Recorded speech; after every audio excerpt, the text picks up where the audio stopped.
नमस्कार, prime news आप देख रहे हैं। आपके साथ मैं हूं मेघना सचदेवा। ये रुक करते हैं उत्तराखंड की खबरों का।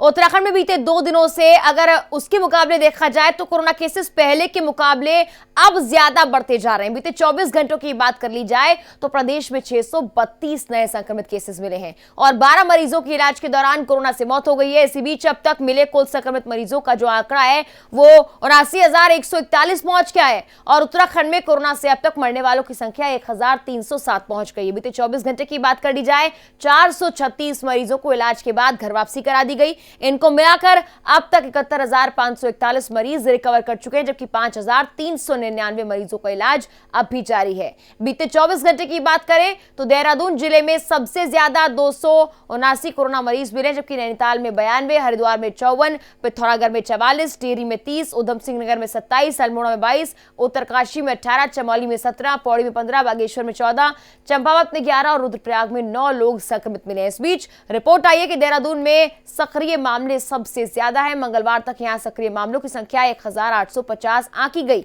और कोरोना के चलते मौतों का आंकड़ा भी देहरादून में 728 तक पहुंच चुका है, जो कि प्रदेश में सबसे ज्यादा है। सक्रिय मामलों को देखते हुए हरिद्वार 523 मामलों के साथ दूसरे पर है और 488 मामलों के साथ नैनीताल तीसरे नंबर पर है। तो लगातार जो मामले हैं उत्तराखंड में कोरोना के बढ़ते जा रहे हैं। 24 घंटे में 632 नए मरीज सामने आए हैं। कुल मरीजों का आंकड़ा अब 80,000 को छूने वाला है, यानी कि लगातार जो मामले हैं वो बढ़ते जा रहे हैं। और इस बीच प्रदेश सरकार की चुनौतियां बढ़ गई हैं, चिंताएं बढ़ गई हैं। हालांकि कोशिश की जा रही है कि इन मामलों को कम किया जाए। सबसे पहले नंबर पर देहरादून है, जहां पर सक्रिय मामलों की संख्या भी बहुत ज्यादा है और मरने वाले जो लोग हैं कोरोना से उनकी संख्या भी सबसे ज्यादा है। नैनीताल और हरिद्वार भी दूसरे और तीसरे नंबर पर हैं। प्रदेश में अभी 5,399 एक्टिव केसेस हैं। लगातार उत्तराखंड में कोरोना केयर बढ़ता जा रहा है। पिछले काफी दिनों की बात की जाए तो अब ये मामले और तेजी के साथ बढ़ते जा रहे हैं। अब बात करते हैं मसूरी की, जहां पर घंटाघर साउथ रोड पर सड़क किनारे अतिक्रमण को लेकर पुलिस ने कार्रवाई की है। इस बीच 2 दुकानदारों के खिलाफ चालान किया गया, साथ ही कुछ और लोगों को चेतावनी देकर छोड़ दिया गया। इससे पहले ही पालिका प्रशासन द्वारा सड़क को चौड़ा किया गया था, जिससे कि मसूरी घंटाघर और गुरुद्वारा चौक पर लगने वाले जाम से निजात मिल पाए। साथ ही मसूरी घंटाघर से और गुरुद्वारे चौक से वन वे ट्रैफिक को संचालित किया जाए, लेकिन साउथ रोड में दुकानदारों ने सड़क किनारे अतिक्रमण किया हुआ था, जिसको लेकर लोगों को काफी परेशानियों का सामना करना पड़ रहा है। तो अतिक्रमण को लेकर पुलिस प्रशासन कितना गंभीर है, ये इस बात से साफ होता है कि लगातार दुकानदारों का चालान किया जा रहा है। 2 दुकानदारों का चालान किया गया है। लोगों की शिकायत पर यह कार्रवाई की गई। लगातार इस अतिक्रमण से जो मसूरी वासी हैं उनको काफी परेशानियों का सामना करना पड़ रहा था। ऐसे में अतिक्रमण पुलिस ने हटाया है। 2 दुकानदारों का चालान किया गया है।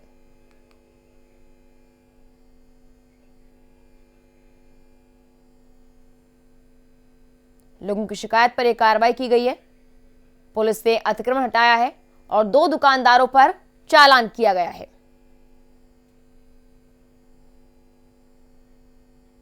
वहीं आगे बढ़ते हैं और बात करते हैं डोईवाला की, जहां पर बड़कोट वन रेंज के बड़कोट और डाडी गांव में जंगली जानवरों के आने का मामला अब सामने आ रहा है। इस बार जंगल के आसपास बने गांव में एक जंगली हाथी घुस गया। यह हाथी सुबह करीब 7 बजे लोगों के घर के सामने से गुजरा। वहीं घर के सामने से गुजरते हाथी को देखकर गांव के लोग काफी डरे हुए हैं और वन विभाग के द्वारा कार्रवाई की मांग की जा रही है। तस्वीरें आप देखिए। लगातार यहां पर जंगली जानवरों की रिहायशी इलाकों में आने की जानकारी मिलती रहती है। यहां पर एक जंगली हाथी कैसे जंगल के आसपास के इलाकों में घूम रहा है आप देखिए। ऐसे में लोगों में दहशत का माहौल बना हुआ है। गांव के लोग काफी परेशान हो चुके हैं और लगातार यहां से जंगली जानवरों के बाहर निकलने की जो जानकारी है वो सामने आती रहती है। गांव में जंगली हाथी घुस गया, जिसकी तस्वीरें आपके सामने हैं।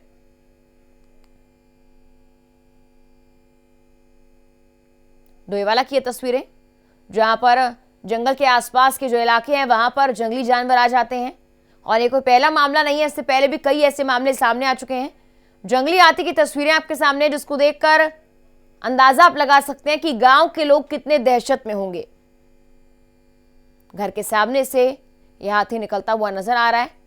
हालांकि फिलहाल इसके द्वारा कोई नुकसान नहीं किया गया है, लेकिन फिर भी जो वहां के लोग हैं उनमें दहशत का माहौल बना हुआ है। इससे पहले भी ऐसे कई मामले सामने आ चुके हैं। चलिए खबरों में आगे बढ़ते हैं। केदारनाथ धाम मार्ग में पड़ने वाले सोनप्रयाग में बन रहे हेलीपैड और मल्टी लेवल पार्किंग में उत्तर प्रदेश निर्माण निगम की भारी लापरवाही सामने आई है।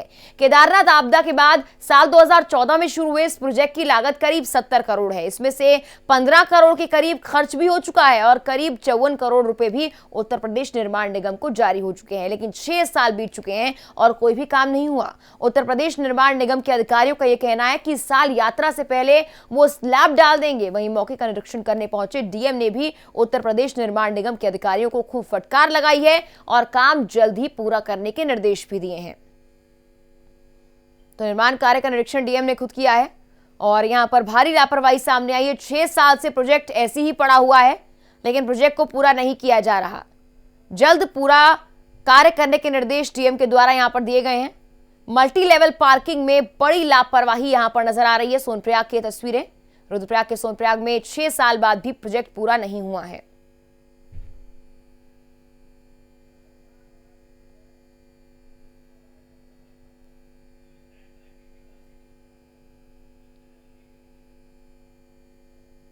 अब बात करते हैं काशीपुर की, जहां पर दहेज उत्पीड़न से परेशान विवाहिता ने ससुराल वालों पर मुकदमा दर्ज कराया है।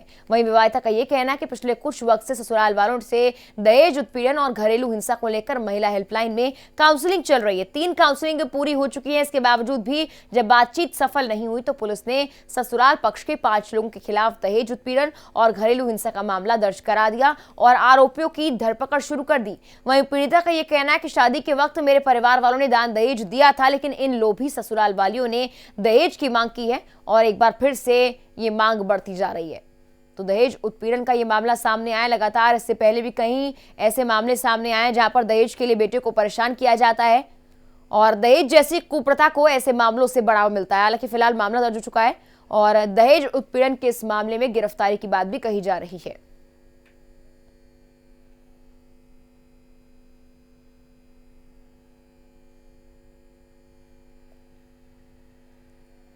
पांच लोगों के खिलाफ आपको बता दें ये मुकदमा दर्ज हुआ है।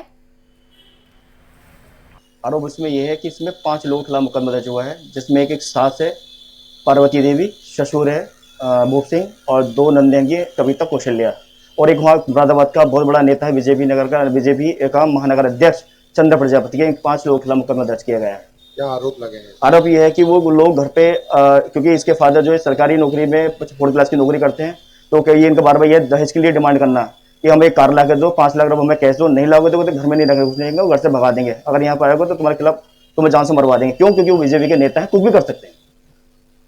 गिरफ्तारी का भी यह है कि अब आईओ इन्वेस्टिगेशन ऑफिसर उनको बुलाया जाएगा, तो उनकी गिरफ्तारी के लिए यही पुलिस के माध्यम से जो भी उनको सूचना दी जाएगी और उनकी गिरफ्तारी के लिए पुलिस महोदय से क्या कहा जाएगा कि गिरफ्तारी जल्दी। तो घरेलू हिंसा और दहेज का ये मामला सामने आया है। फोन लाइन पर हमारे सहयोगी सार्थक अग्रवाल जुड़ गए, उनसे जानकारी लेते हैं। सार्थक, दहेज उत्पीड़न को लेकर तमाम मामले सामने आते हैं, एक और बड़ा मामला सामने आया है, फिलहाल क्या कुछ जानकारी? हमारा संपर्क टूट गया है सार्थक से, कोशिश फिर से करेंगे उनसे जुड़ने की। दहेज उत्पीड़न का यह मामला सामने आया है, 5 लोगों के खिलाफ दहेज उत्पीड़न का केस दर्ज हो चुका है। काशीपुर का यह मामला है और यह भी कहा जा रहा है कि दहेज लोभी बार बार परेशान कर रहे थे पीड़िता को। काशीपुर का यह मामला है, दहेज उत्पीड़न का यह मामला, 5 लोगों के खिलाफ दहेज उत्पीड़न का केस दर्ज हुआ है। फिलहाल मामले को लेकर छानबीन की जा रही है और गिरफ्तारी की बात भी पुलिस प्रशासन की तरफ से कही जा रही है। 5 लोगों के खिलाफ मुकदमा दर्ज हो चुका है। दहेज उत्पीड़न का यह मामला है। लगातार बेटी बचाओ बेटी पढ़ाओ के नारे दिए जाते हैं, लेकिन दूसरी ओर इस तरह के मामले ये बताते हैं कि समाज में महिलाएं, बेटियां, बच्चियां कितनी असुरक्षित हैं। जहां हर रोज महिलाओं के खिलाफ अपराध बढ़ते जा रहे हैं, वहीं दहेज उत्पीड़न लगातार बढ़ रहा है। एक ऐसी कुप्रथा जिसको ऐसे मामले बढ़ावा देते हैं जिसमें दहेज लोभी लगातार मांग करते रहते हैं दहेज की। यहां पर विवाहिता की ओर से यह भी कहा गया कि शादी के वक्त भी काफी दान दहेज दिया गया था परिवार वालों की तरफ से, लेकिन उसके बाद भी ये दहेज लोभी नहीं माने और लगातार अब इनकी मांगे बढ़ती जा रही है। फोन लाइन पर हमारे सहयोगी सार्थक अग्रवाल जुड़ गए हैं। सार्थक, देखिए दहेज उत्पीड़न का मामला यहाँ पर सामने है और पहला मामला नहीं, लगातार इस तरह के मामले सामने आते हैं। हालांकि इस मामले को लेकर फिलहाल अपडेट क्या कुछ है? जी, जैसा कि बता दें कि इनकी काउंसलिंग चल रही थी महिला हेल्पलाइन में 3 काउंसलिंग के बाद 5 लोगों पर मुकदमा दर्ज कराया गया है और उनकी गिरफ्तारी के प्रयास भी किए जा रहे हैं। सार्थक, लगातार जब इस तरह के मामले सामने आते तो पुलिस प्रशासन का क्या कुछ कहना है, कैसे रणनीति बनाई जा रही है कि ऐसी जो पीड़िताएं हैं उन तक पहुंचा जाए या फिर उन्हें बचाया जाए? जी, जैसे कि बता दें कि पुलिस अपने पूरे प्रयास कर रही है, लेकिन जो भी मामला है जब महिला काउंसलिंग के जरिए आता है उसी के अनुसार 3 बार उनमें दोनों परिवारों को बैठा करके सुलह का प्रयास किया जाता है, लेकिन उसके बाद भी अगर दोनों परिवारों का नहीं होता है और दहेज की मांग अक्सर बढ़ती चली जाती है तो फिर उसमें मुकदमा दर्ज करा के उन्हें जेल भेजने की कार्रवाई की। ठीक है, धन्यवाद पूरी जानकारी हम तक पहुंचाने के लिए सार्थक। तो काउंसलिंग के जरिए भी ये मामला सामने आया और लगातार इस तरह के जो मामले सामने आते हैं काउंसलिंग के जरिए उनमें दोनों परिवारों को बिठाकर इस मामले को सुलझाया जाता है, लेकिन इस बीच 5 लोगों के खिलाफ फिलहाल दहेज उत्पीड़न का केस दर्ज किया गया है।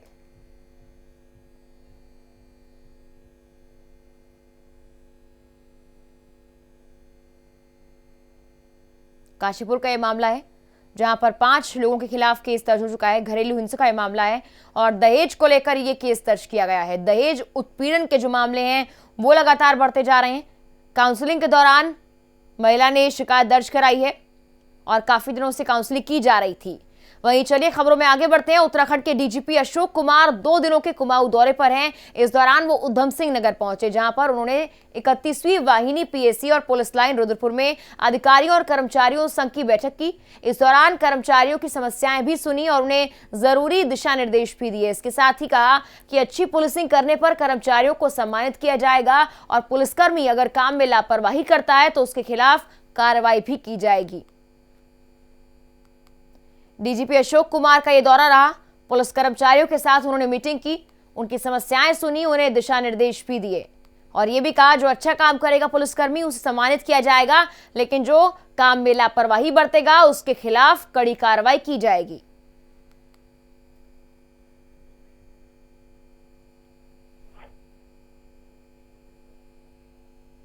फोन लाइन पर हमारे सहयोगी शाहिद खान जुड़ गए, उनसे जानकारी लेते हैं। शायद, पुलिस कर्मचारियों के साथ डीजीपी ने मीटिंग की, उन्हें दिशा निर्देश दिए, इस मीटिंग को लेकर क्या कुछ जानकारी है? बताऊंगा कि डीजीपी उधम सिंह नगर के 2 दिवसीय दौरे पर उन्होंने जो उधम सिंह नगर के जितने भी अधिकारी हैं उनके साथ मीटिंग हुई। उनको दिशा निर्देश दिए हैं कि जिस तरीके के अपराध हो रहा है अपराध पर रोक लगाना चाहिए और साथ ही साथ कुछ पुलिसकर्मियों की शिकायत भी पहुंचती है जो गलत तरीके से किसी को परेशान करते हैं। इस तरीके की कोई शिकायत आएगी तो उसके खिलाफ कार्रवाई की जाएगी और लॉ एंड ऑर्डर को लेकर ज्यादा सख्त नजर आए डीजीपी। ठीक है, धन्यवाद पूरी जानकारी हम तक पहुंचाने के लिए। शायद तो लॉ एंड ऑर्डर को लेकर काफी सख्त भी डीजीपी अशोक कुमार नजर आए हैं और कर्मचारियों से पुलिसकर्मियों से बातचीत की है, उन्हें दिशा निर्देशित किया है कैसे उन्हें काम करना है और ये भी कहा है कि अगर अच्छा काम करा जाएगा पुलिसकर्मियों के द्वारा तो उन्हें सम्मानित किया जाएगा। उनकी समस्याएं भी सुनी है डीजीपी अशोक कुमार ने और पुलिसकर्मियों के साथ ये मीटिंग की गई।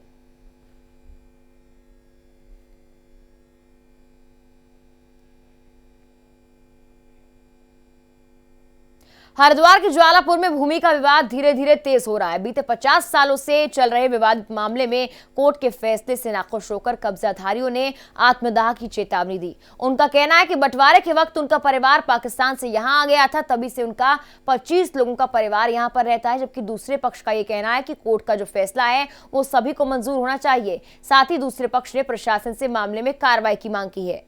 तो भूमि का ये विवाद अब ज्यादा बढ़ता जा रहा है। कोर्ट के फैसले पर भी सवाल खड़े किए जा रहे हैं। कब्जा धारकों को कहना है कि हम लोग कई सालों से यहाँ पर रह रहे हैं, 50 साल हमें यहाँ पर रहते हुए हो गए, ऐसे में हमारा 25 लोगों का जो परिवार है वो यहाँ पर रहता है। वहीं दूसरी ओर दूसरे पक्ष का ये कहना है कोर्ट का जो भी फैसला है उसका सम्मान सबको करना चाहिए, उससे सबको खुश रहना चाहिए। हरिद्वार का ये मामला है, भूमि का ये विवाद बढ़ता जा रहा है, जमीन को लेकर विवाद है। हालांकि जो कब्जाधारी है उनका ये कहना है कि 50 साल पहले हम पाकिस्तान से जब यहाँ पर आए थे बंटवारे के दौरान, तब से यहाँ पर रह रहे हैं और उस दौरान से लेकर अब तक 25 लोगों का हमारा परिवार है। 50 से यहाँ पे पाकिस्तान से जब से आए हैं तब से यहाँ पे बैठे हैं, हमें काबिज है। ये शिव कुमार है, सराफ है, ये पूंजीपति आदमी है, भू माफिया। इसका कहना यह है कि हाँ मेरी ज़मीन है, इसकी ज़मीन कोर्ट में PWD में जा चुकी, सड़क पर जा चुकी है। ये हमारे से कब्जा मांग रहा है। सुप्रीम कोर्ट ने ऑर्डर किया 1325 फसली के आधार पर कब्जा ले लो। ये सुप्रीम कोर्ट का ऑर्डर को नहीं मान रहा, कह रहा कोर्ट अमीन तहसीलदार सब खरीद रखे, इसने जज वज सब खरीद रखे हैं और ज़बरदस्ती कब्जा ले रहा है। हम कब्जा देने को तैयार है, इसकी जगह है तो ले, बिना मतलब नाजायज़ ले रहा है हमारे से। ये सब लोग सड़क पे आ जाएंगे, गरीब लोग हैं, जनता तो भू माफिया, हम तो पाकिस्तान से आए शरणार्थी लोग हैं, दाल रोटी से मजबूर हो जाएंगे। अगर वो कह रहे हैं तो उसके लिए तो अदालत खुली हुई है, उसमें उनको ऑब्जेक्शन लगा देना चाहिए था। और ये जो केस है ये सन 72 से चला हुआ है और ये लोग यहाँ लोकल कोर्ट से, हाई कोर्ट से, सुप्रीम कोर्ट से सब जगह ये जा चुके हैं। ये इन्होंने अपने पूरे दस्तावेज जो भी थे, जो कुछ कहना था, 48-50 साल मुकदमा चलते हुए हो गए, तो ऐसा तो है नहीं कि वही एक दिन में कोई डिसाइड कर देगी कोर्ट। हर चीज़ की सुनवाई होती है। तो वो चीज़ चूँकि अब उनके विपरीत जा रही है तो वो आरोप तो लगाएंगे ही। अब वो निराधार और आरोप हैं या सत्य आरोप है, वो तो कानून जानता है, प्रशासन जाने या कोर्ट जाने। ये लेके आई हुई हूँ, इतनी ज्यादती नहीं होनी चाहिए। एक बड़ा पैसे वाला आदमी एक गरीब आदमी को नहीं सताना चाहिए जिस तरह सता रहे हैं वो। जब से हम वहाँ बाहर शिव कुमार ये स्टे आया सुप्रीम कोर्ट से, तो हमें को रोटी भी नहीं खाने देगा, हमारे बाल बच्चों के गले घोटेगा, क्या करेगा बताओ? हैं हम कहाँ जाएंगे बताओ? कौन सा रोजगार है हमारे पास? दुकान है, हमारे पास कोई और रोजगार नहीं है और ये हमारी दुकान लेना चाहता है। हम कहाँ जाएंगे? हमारे बच्चे कहाँ जाएंगे? हैं कैसे हमारा होगा? हैं हमने कभी आज तक ऐसा कुछ किसी के बारे में बुरा सोचा ही नहीं, जैसे उसको हमें सताने की कोशिश कर रहा है। तो जमीन का विवाद रहा जिसको लेकर लोग काफी परेशान भी हैं। फोन लाइन पर हमारे सहयोगी नरेश तोमर जुड़ गए, उनसे जानकारी लेते हैं। नरेश, यहाँ पर कई सालों से जमीन को लेकर विवाद चला आ रहा है और जो दूसरा पक्ष है जो यहाँ पर रहता है, कब्जाधारी है, उनका ये कहना है कि जबरदस्ती जमीन इनसे ली जा रही है। क्या कुछ पूरा मामला है? देखिए, मेरा हरिद्वार का काफी चर्चित मामला है ये, क्योंकि आजादी के समय से पाकिस्तान से आए ये सिख जो परिवार है, 25 लोगों का परिवार जो यहाँ पर रहता है, उनका कहना है कि उस समय बंटवारे के समय हम यहाँ पर पहुंचे थे और जब से इस भूमि पे काबिज हैं और जो अपनी भूमि संपत्ति जो कोर्ट द्वारा जो जीत कर यहाँ पर आए, वो जो भूमि बता रहे हैं वो उनकी रेलवे में और रोड पर जो उनकी भूमि जा चुकी है।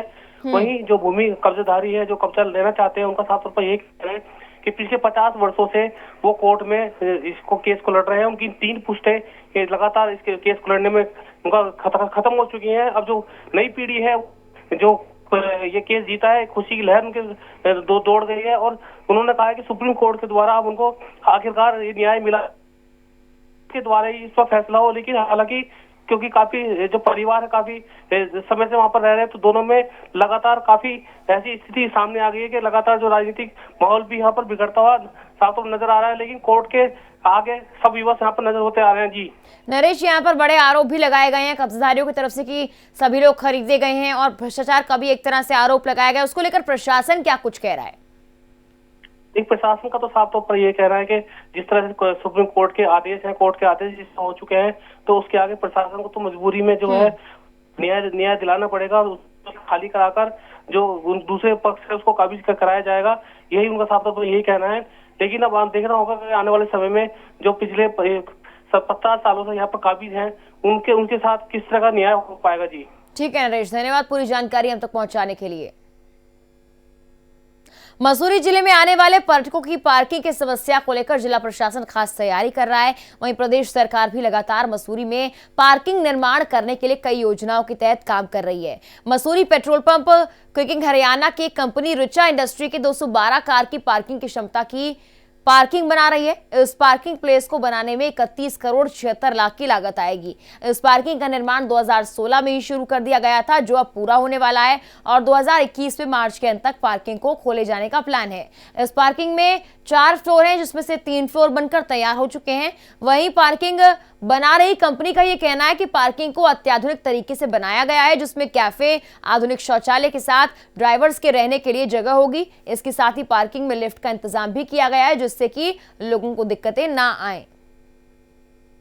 अब इसमें 20% काम बचा हुआ है जो जिसमें फिनिश वगैरह होता है। हम इसको मार्च फाइनल तक देने का पूरा प्रयासरत है और उसमें हमने प्लानिंग भी पूरी कर रखी है कि मार्च फाइनल तक यह प्रोजेक्ट कंप्लीट हो जाएगा। सर कुकड़ी है हमारी और इसमें सर्विस एरियाज़ कुछ हैं, कुछ कैफ़ेज़ वगैरह हैं, तो वो इसमें काफ़ी बेनिफिट देंगे। और 212 गाड़ियों की पार्किंग है तो मसूरी में जो जाम लगता है उससे उस पर काफ़ी रिलीफ मिलेगा। तो ऐसे में जो ड्राइवर्स वगैरह यहाँ रहेंगे उनके लिए वॉशरूम वगैरह प्रॉपर है? हाँ, उसमें वॉशरूम वगैरह प्रॉपर है। हमारे 4 फ्लोर में वॉशरूम वगैरह प्रॉपर सुविधा उसकी है।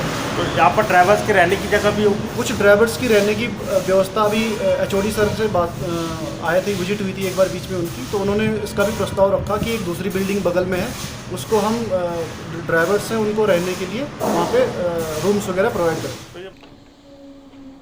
तो शहरवासियों को पार्किंग का तोहफा मिलने वाला है। 2021 तक इस प्रोजेक्ट को तैयार करने की यहाँ पर बात कही जा रही है। फोन लाइन पर हमारे सहयोगी सुनील सोनकर जुड़ गए हैं मसूरी से। सुनील, शहरवासियों को पार्किंग की बड़ी सुविधा देने की कोशिश की जा रही है और 2021 तक कहा जा रहा है ये प्रोजेक्ट पूरा हो जाएगा। प्रोजेक्ट को लेकर फिलहाल क्या कुछ अपडेट है, कैसे शहरवासियों को ये फायदा पहुंचाएगा?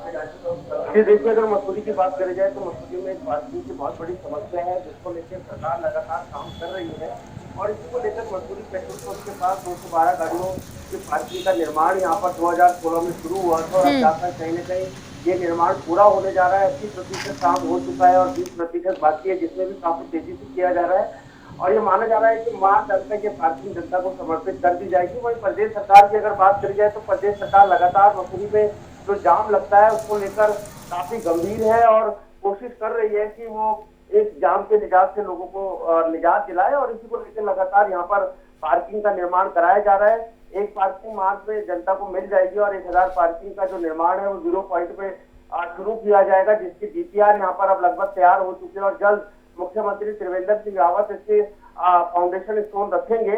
तो ये माना जा रहा है कि सरकार मसूरी में जो पर्यटक हैं उसको हर सुविधा देने की कोशिश कर रही है, क्योंकि जाम के झाम से जो पर्यटन था वो प्रभावित होता था और इसी को लेकर मसूरी की छवि थी वो गलत दिशा में जाती थी। तो सरकार कोशिश कर रही है कि जो लोग मसूरी आ रहे हैं वो मसूरी के आराम से घूमे, यहाँ के प्राकृतिक सौंदर्य और वातावरण का मजा ले और जब पार्किंग यहाँ पर निर्माण हो जाएगी तो कई चीजें पार्किंग में मिलेगी, आधुनिक सुविधाएं यहाँ पर दी जा रही है, शौचालय के साथ साथ कैफे यहाँ पर होगा और ड्राइवर को रहने की अलग से सुविधा यहाँ पर उपलब्ध कराई जाएगी। जी बिल्कुल, धन्यवाद पूरी जानकारी हम तक पहुंचाने के लिए सुनील। लालकुआं के समस्त वन विकास निगम डिपो में वाहनों को मॉडिफाई करके सरकारी कामों में लगाए जाने से सरकार को करोड़ों का राजस्व का चूना लगाया जा रहा है, लेकिन संबंधित विभाग इस ओर अपनी आंखें मूंद कर बैठा है। जब मामला मीडिया में आया तो परिवहन विभाग भी अब सक्रिय हो गया है।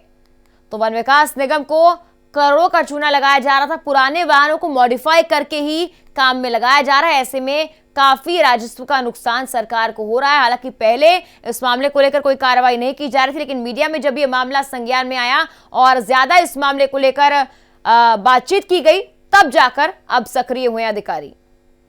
इंडियन मेडिकल एसोसिएशन के बैनर तले शहर के वरिष्ठ डॉक्टर्स ने प्रदर्शन किया। इन डॉक्टर्स ने भारतीय चिकित्सा केंद्रीय परिषद की तरफ अपने चिकित्सकों को अनैतिक अनुमति दिए जाने के खिलाफ आवाज उठाई है। दरअसल इंडियन मेडिकल एसोसिएशन के रुड़की नगर अध्यक्ष डॉक्टर विकास त्यागी ने बताया कि लंबी प्रैक्टिस के बाद एलोपैथिक चिकित्सक अपनी फील्ड के मुताबिक सर्जरी करते हैं, लेकिन अब आयुर्वेदिक चिकित्सकों को भी ये परमिशन दी जाएगी, जिससे कि जो वरिष्ठ डॉक्टर्स हैं इसी को लेकर उन्होंने प्रदर्शन किया। उनका कहना है ये परमिशन नहीं दी जानी चाहिए। रिसेंटली गवर्नमेंट ने नोटिफिकेशन निकाला है जिसके अकॉर्डिंग जो आयुर्वेदिक डॉक्टर्स हैं उनको करीब 40 सर्जिकल प्रोसीजर करने की इजाज़त दी है। तो IMA उसके खिलाफ है। IMA चाहती है कि वो नोटिफिकेशन वापस हो। IMA आयुर्वेद के खिलाफ नहीं है, BAMS डॉक्टर्स के खिलाफ हम लोग बिल्कुल नहीं है। हमारा जो मुद्दा है वो ये है कि जिसकी जो पैथी है वो उसमें इलाज करे। हम चाहते हैं कि आयुर्वेद का विकास हो। आयुर्वेद हमारी देश की विधा है, उसका विकास होना चाहिए। लेकिन अगर हम आयुर्वेद के डॉक्टर्स को एलोपैथ करने की इजाज़त दे देंगे या सर्जरी करने की इजाज़त देंगे तो उससे आयुर्वेद का कैसे विकास होगा? तो सवाल हमारा यही है कि इसको जिसकी जो पैथी है उसे उसमें इलाज करने चाहिए। खबरों के लिए आप बने रहिए प्राइम न्यूज़ पर। नमस्कार।